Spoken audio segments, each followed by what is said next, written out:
Magandang umaga po kapamilya. Ito po si Father J-Boy at tayo na po at magkape at pandasal.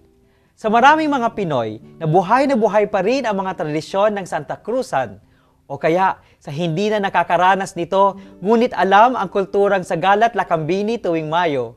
Magandang malaman kung ano dapat ang makikita dito. Bakit?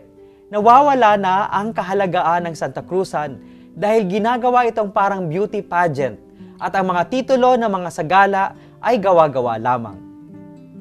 Mga kaibigan, ang Santa Cruzan noong mga panahon ay nagsisilbing gabay at pagpupugay sa mga babaeng bayani ng pananampalataya.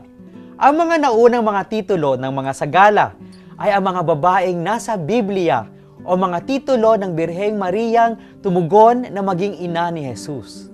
At sa kahuli-hulihan, ang Reyna Elena o Queen Helen na ina ni Constantine na naging hari ng kaharian ng Roma. Si Constantine, ang emperador na ginawang pambansang relihiyon ang Kristyanismo at pinawi nito ang paganismo. Sa Santa Cruzan, pinapakita ang paghahanap ng Emperatriz Elena sa tunay na krus ni Jesus.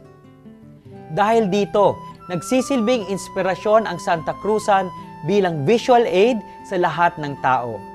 Pinapakita upang tularan ang mga babaeng bayani hindi lamang sa pagmamahal sa Diyos, kundi sa paglilingkod sa kapwa. Pinapakita naman sa lahat na magpugay sa pagkapantay-pantay nating lahat sa mata ng Diyos.